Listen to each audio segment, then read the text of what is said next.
Hi, this is David Odell with OdellCompleteConcrete. Today I'm going to show you before and after of the removal and then the replacement of some old walkways. Here's the old walkway. You can see it's all cracked up. It's very narrow and it just doesn't work very well. This is kind of the planter bed area. The porch is very small. There's no walkway going to the driveway. So we're gonna kind of fix it up a little bit, make it a little bit nicer entrance. Here it is, all removed. And it had 2 steps there, and then it had a real mini step at the porch.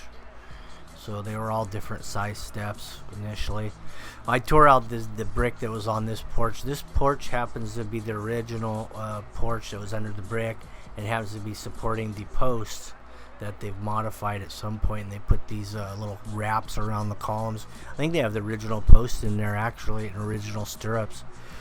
So I just left that porch because I don't want to deal with all that stucco cracking and falling off. So I left the porch, and what I'm going to do is just rough it up a little bit, and I'm going to put some concrete glue on it and some rebar on it. I'm going to pour new concrete over that porch. That way I wanted to deal with a new post for the porch cover. And we ran into some roots, some really big roots here. I like using a sawzall on them. It's much easier than an axe and faster. So I just dig out around the roots where I want to cut it and just let her go to town. Make sure you have a lot of blades, really rough cut blades too, cuts quicker. So there's one of the roots there, pretty massive. It's almost as big around as the trunk of the tree. It's nice if you can put a root barrier into, we're not going to do that, but you can get a 2-foot plastic root barrier and dig in along the edge of concrete, and then the roots won't go into the concrete. They'll just go straight down when they hit that. So now I'm going to show you how to get your elevations here. Basically, we're going to go a little bit lower than what the brick was originally, as I think it was almost to the top of the floor level, and they have hardwood floor in the house. So I want to make sure that our concrete is lower than the floor, because if you get water into the house with hardwood floors, it's going to be a real problem. So basically I want to be below the floor of the house is the main thing, and I also want to get some decent thickness over that existing concrete at the same time. So there's your weep screed, and that's usually about 1.5 inches, 2 inches below the actual top of concrete floor inside the house. So I just need about 1/2 inch underneath that weep screed, and I know I'm 2.5 inches below the floor. Also, that weep screed will allow the water to drain out of the stucco. Any water that gets into it from rain or whatever can come out the bottom, instead of trying to come out through the stucco and blistering the paint and what have you.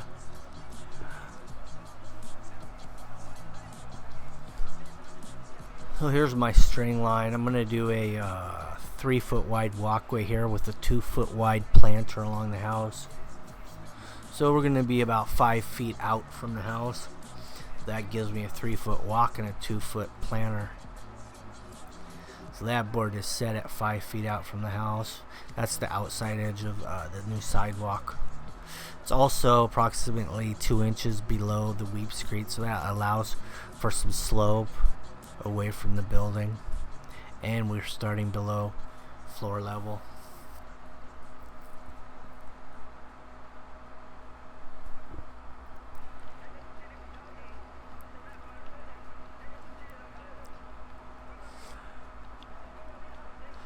I got the string line set to the inside of the form, actual concrete line. If you set the string line to the back side of your 2x4, your stakes interfere with your line, so it's best to put your line on the inside face of your formwork so nothing interferes with it.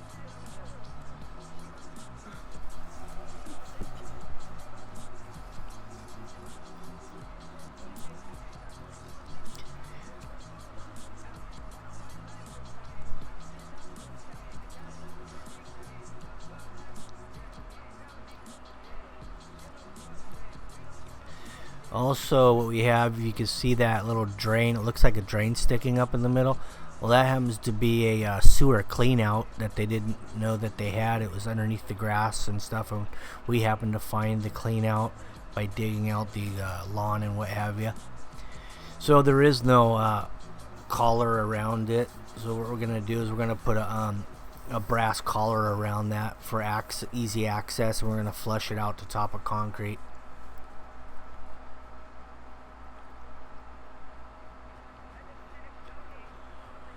And there's your line stake for the inside edge of the sidewalk. We're going 3 feet.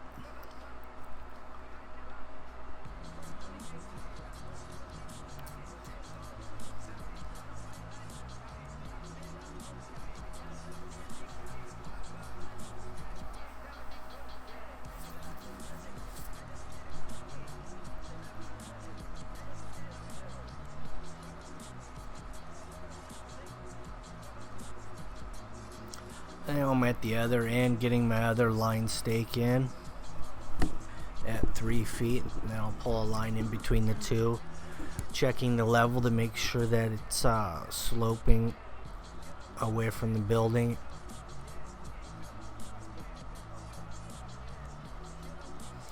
There's that sewer clean out again. I'll deal with that later. Once I get my forms in, then I'll know the elevation. I want to set the new access collar around that clean out. Here's their level. I've got probably a 1/8 inch, quarter inch bubble. Probably about 1.5% slope is usually what I like to do. Unless I'm doing stamped concrete, then I'll try to go a little bit more because of all the divots and stuff in the concrete.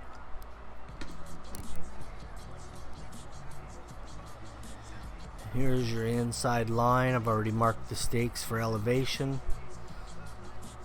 This line's about 3/4 of an inch below the bottom of that weep screed. And that's in 2 feet, so we got good slope out of that planer area. Originally the dirt was above that weep screed all along there, so we lowered all that down. That's just a problem waiting to happen.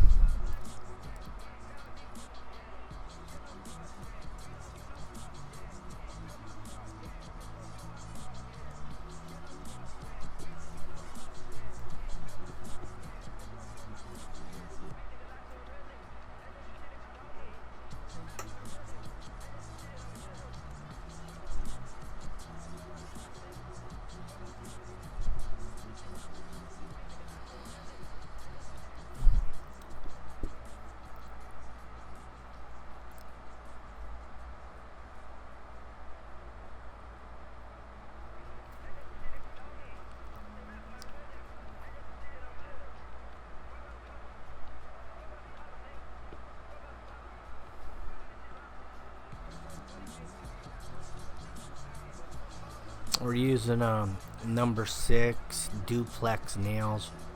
That way they're easy to remove later.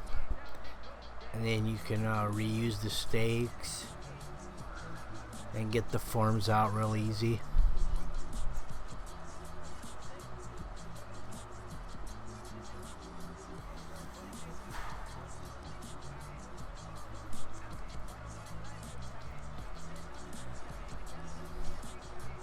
That's basically what it looks like when you get your forms in. About 4 feet, 3-4 feet spacing on those stakes. Now we're going to be working on the elevations for these steps, which is a little bit more tricky. What I do is makes it real simple. Is I just pull a line from the top all the way to the curb at the street. And if I want 6-inch steps and I want 3 steps, I just go 18 inches above curb, and that's where I put the line. Or if I want, let's say you want 7-inch steps, and you want that line at the curb, you want it to and you still want 3 steps, you want 21 inches. So it's real simple when you do it this way. And as you go down this way, every landing would have the same slope, and then every step would be the same height. So I've got that line from top of curb to the line height at that end at the street. I got it at 18 inches. I'm working with 6-inch steps, and I'm going to have 3 of them. So I'm 18 inches up, and then of course there's built-in slope to the lines, probably a 2% slope also, and then I've got the 18 inches above curb. So now all I've got to do is measure down. 6 will be the first landing, and then I go 12, and then 18 I'm at the street. That works pretty much for any size steps, any distance or height. I had to double up my stakes to get enough height. Of course, you can see I nailed a couple stakes together to get up 18 inches. But you can go up 2 feet, 3 feet, whatever it happens to be.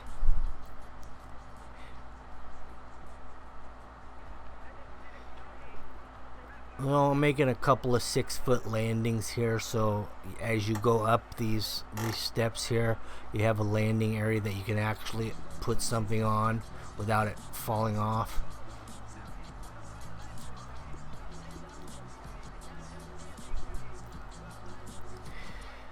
So we got 6-inch steps. I'm gonna do 2-inch thick cantilever, and I'm gonna cantilever it out on these steps about 3/4 of an inch, because later we're gonna be putting some tile underneath these steps. So I've got 4 inches recessed underneath the face of these steps, just set some tile under there later.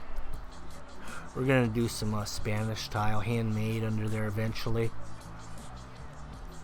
The problem with the handmade tile is they vary in size, so I don't really recommend them for this application, since we're dealing with a space that's exact.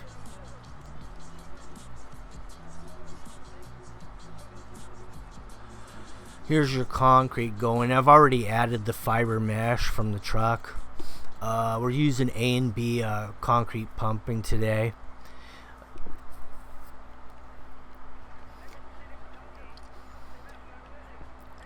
So we've got 3/8 rebar also at 2-foot centers. These go all the way down and under the steps, so it's all one piece.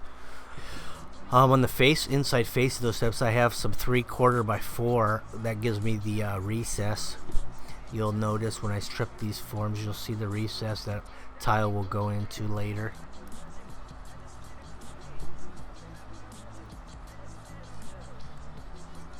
Though I put some concrete glue on the existing concrete that I poured over, and the rebar runs all the way through.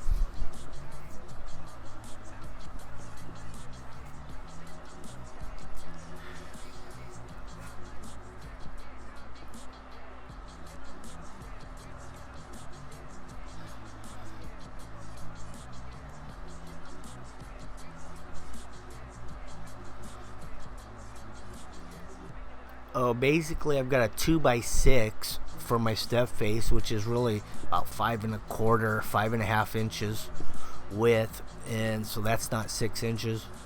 So what I did with my 3/4 by 4 inch inlay on the face of that step, I just had it set. I set it down a little bit lower than the bottom of that 2x6, so I had my full 6-inch height.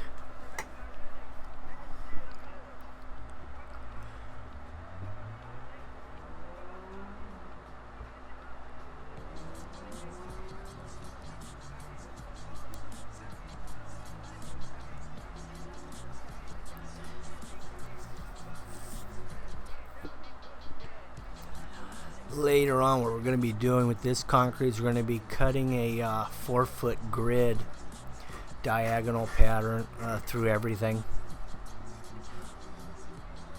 This is a 3-foot walkway,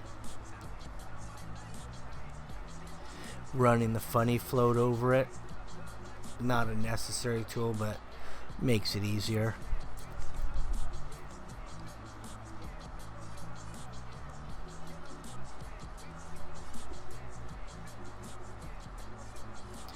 "10-inch wide, 1/2-inch radius edger, walking." Another tool that's not necessary, but it makes it easier.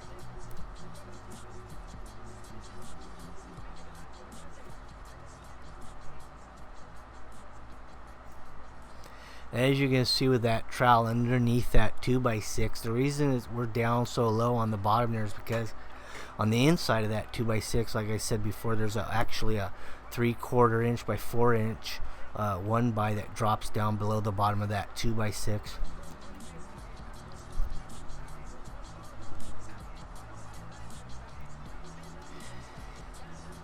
There's the clean out, and we've already got that collar on there, which you'll see later how it cleans up real nice.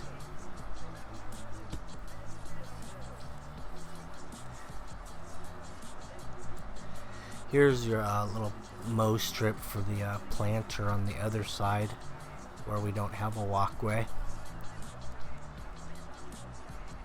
The back side of all this mow strip, we're going to set some pavers on end just to kind of enhance the raised planter look effect. Now we're running the funny trowel over it, another tool that's not necessary, but it makes it a little bit easier. It's basically a big trowel with a pole.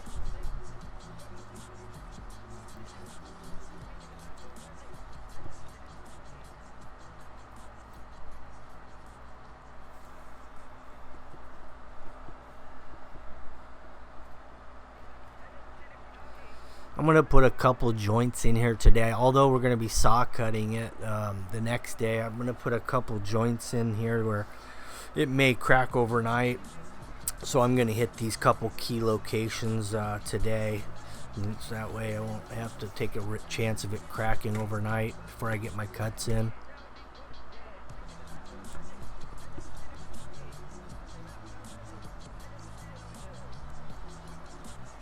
I'm probably 3/4 of an inch below this 2x6 right now, because I want to make sure I can get that 1x out of there fairly easy.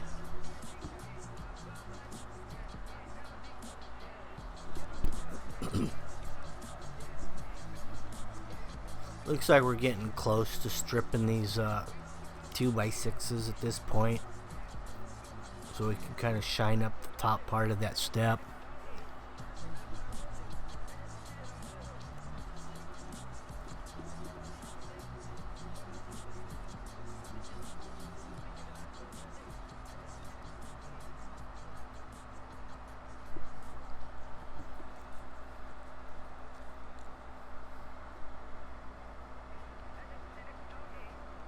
Now I'm taking the screws out that hold the 1x in. I put the screws from this side, otherwise if you screwed it from the other side you wouldn't be able to get the 1x out separately from the 2x6, which could create a big problem. Your whole cantilever could break off, in other words, when if you try to pull it all at once. So there's that 1x, it's still there. I'm going to leave that there too, because I don't want that little piece that's hanging out to break off and fall down. So I'll finish the whole thing with that piece under there, and then I'll take it out the following day, and then we'll have a nice recess for tile.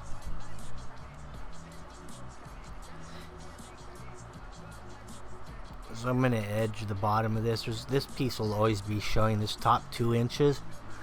That'll always be showing, and the tile will be recessed underneath that.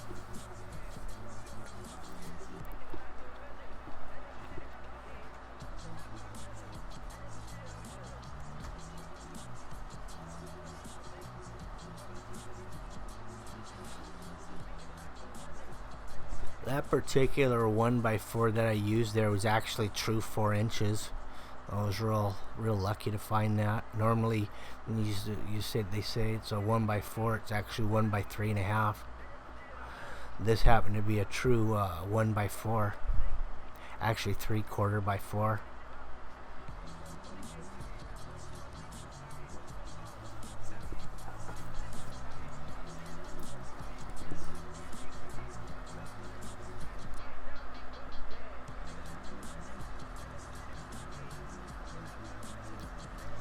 We're going to drag the broom over this and just give it a non-slip texture.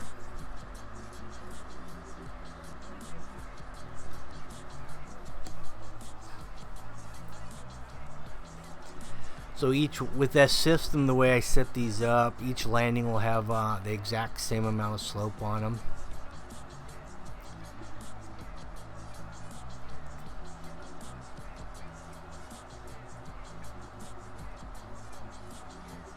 There's your clean out lid.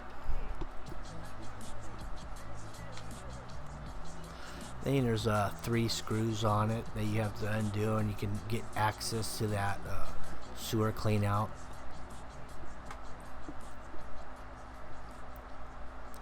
Here's some concrete cure. Now this is the next day, and we're gonna take all the forms out. We're going to saw cut. I did a little hand tool joint border on the porch area to kind of give it the effect of a raised porch and kind of enhance the porch area.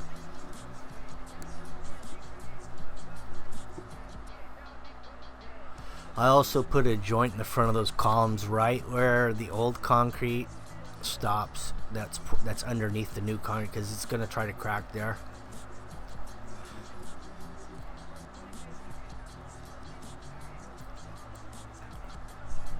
So what we've got is a 3-foot squares turned on a 45-degree angle.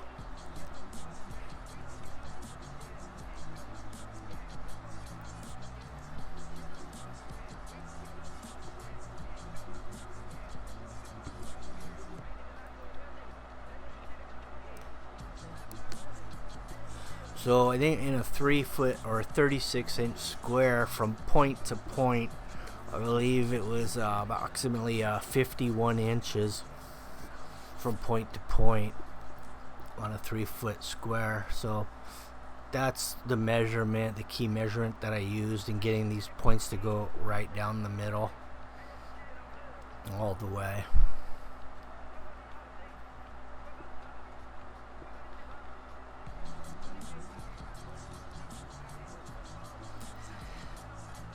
And since the walkway with the landings was 5 foot wide, I ran borders all the way down to the street on this, and then I just continued that 3-foot grid in the middle.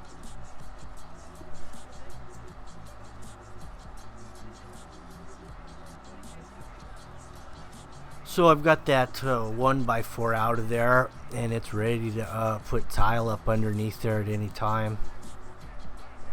We got a clear 4 inches.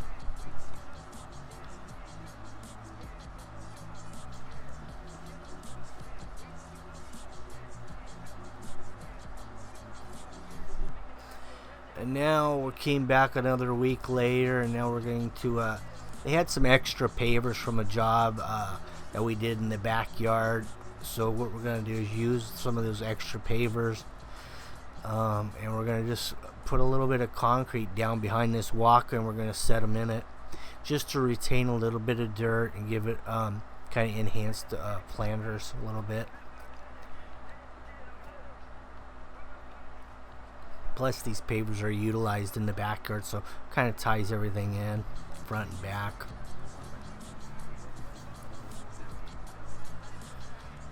We're going to run this all the way along the front of the house, even behind the mow strip. And we're going to run it down the walkway going to the street, because there's a big difference in the grass height and the bottom of the landings heights. So that'll help retain the dirt from sloughing off onto the concrete at the bottom of those landings. There's a lot of things you can use to retain the dirt on the steps. You can go as much as using block, railroad ties, anything like that. You can go to get the dirt, stop the dirt from going into those steps. Anyway, thank you for watching my video. If you have any questions or comments, please don't hesitate to contact me. Thank you. Bye.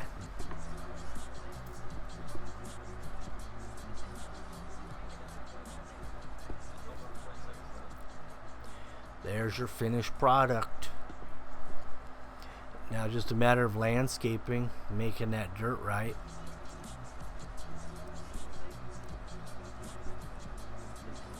Well, still lacking the tile though, but that's going to go in later.